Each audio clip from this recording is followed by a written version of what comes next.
नमस्कार दोस्तों, स्वागत है आपका। दोस्तों, आज हम बात करेंगे पत्रकार रवीश कुमार के बारे में।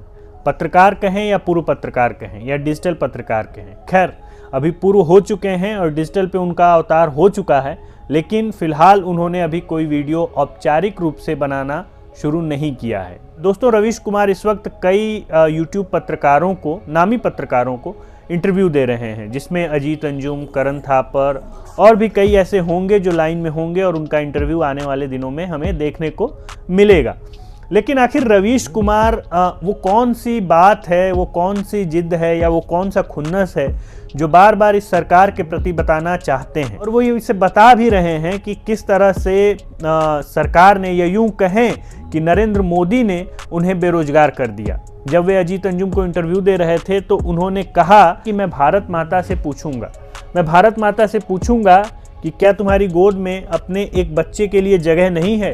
रवीश कुमार को हम जानते हैं कि रवीश कुमार जिस कलात्मक लहजे में बातों को कहते हैं, लिखते हैं, वो कम ही पत्रकार कर पाते हैं, और उसका असर उनके पाठकों और दर्शकों पे भी देखने को मिलता है। जिस तरह से वे आजकल इंटरव्यू दे रहे हैं और उसमें बता रहे हैं और ये डर जता रहे हैं कि आने वाले समय में हो सके तो यूट्यूब चैनल भी सरकार बंद करवा दे, क्योंकि सरकार नहीं चाहती है कि कोई एक पत्रकार भी उनके खिलाफ बोले। कुछ लोग रवीश कुमार को सत्ता विरोधी, तो कुछ लोग रवीश कुमार को कम्युनिस्ट, तो कुछ लोग रवीश कुमार को मोदी विरोधी तक बताते हैं।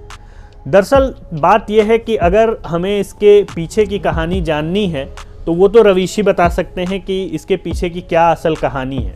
लेकिन एक इंटरव्यू के बारे में मैं आप लोगों को बताना चाहूँगा कि एक इंटरव्यू में प्रधानमंत्री मोदी से पत्रकारों को लेकर के सवाल पूछा गया। उसमें मोदी ने साफ तौर पे कहा कि पत्रकार, अगर आप पत्रकारीय पेशे में हैं और अगर आप डरते हैं आलोचना करने से, तो आपको इस पेशे में नहीं होना चाहिए। जब उन्होंने यह बात कही तो वो किस चीज़ का संकेत दे रहे थे? वह साफ संकेत देना चाह रहे थे कि अगर आप पत्रकारीय पेशे में हैं तो आप डरिए मत, बेबाक तरीके से और निष्पक्ष तरीके से मेरी आलोचना करिए। लेकिन जब वही रवीश कुमार उनकी आलोचना कर रहे होते हैं या अन्य पत्रकार उनकी आलोचना कर रहे होते हैं, तो क्या प्रधानमंत्री उनको सीधे निशाने पे लेकर के चैनलों से निकलवा देते हैं? दोस्तों, इसके पीछे भी कई अलग अलग तथ्य हैं।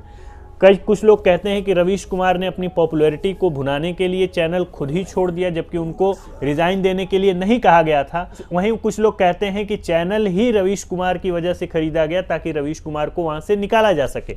तो इस तरह की स्थितियों में आप जब पत्रकारिता कर रहे होते हैं तो एक तरह से आप सत्ता के लिए चैलेंज बन जाते हैं, और वह चैलेंज हमने गाहे बगाहे देखा भी है। अगर हम बात करें इतिहास की, तो कुछ चुनिंदा पत्रकार हुए हैं जो सत्ता के अवरोध का एक तरह से प्रतिबिंब बन गए हैं, और उनमें से एक रवीश कुमार हैं। अगर हम इमरजेंसी के समय की पत्रकारिता की बात करें तो कुलदीप नैयर, अगर हम आज़ादी के आंदोलन के समय की पत्रकारिता की बात करें तो गणेश शंकर विद्यार्थी। ऐसे कई पत्रकार हैं जो उस समय में, उस दौर में, उस सत्ता के लिए चुनौती बन जाते हैं। इस तरह से सत्ता का प्रतिरोध हमेशा से होता रहा है और कई पत्रकार उनके बरक्स खड़े होते रहे हैं। रवीश कुमार इंटरव्यू देते हुए कई बार भावुक हो जाते हैं, कई बार वो अपने अतीत में चले जाते हैं और उस काम को याद करने लगते हैं, दफ्तर को याद करने लगते हैं। दफ्तर के शुरुआती दिनों में जिस तरह से उनके साथ राजनीति हुई उसको याद करने लगते हैं। अपनी पर्सनल लाइफ के बारे में भी वे बताते हैं कि किस तरह से उनकी पर्सनल लाइफ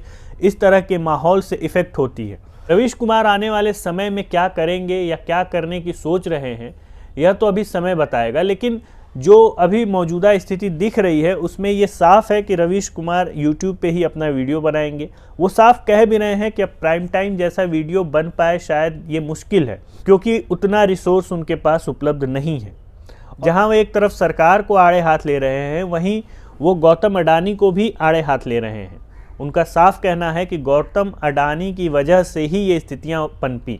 तो दोस्तों, रवीश कुमार इस वक्त तमाम यूट्यूब के बड़े पत्रकारों को, जो पहले टीवी और उससे पहले प्रिंट में रह चुके हैं और अभी बेरोजगारी के कारण यूट्यूब पे पत्रकारिता कर रहे हैं, उनको इंटरव्यू दे रहे हैं। उनसे इंटरव्यू में बात करने के दौरान जिस तलखी और तेवर के साथ, या जिस कहें कि दुख के साथ वो सरकार की आलोचना और सरकार द्वारा रची गई साजिशों के बारे में बात कर रहे हैं, वह देखकर यही अभी हम कह सकते हैं कि आने वाले समय में रवीश कुमार की तलखी और तेवर कम नहीं होने वाले हैं, वो चाहे यूट्यूब पे रहें या टीवी पे। बहुत बहुत धन्यवाद दोस्तों।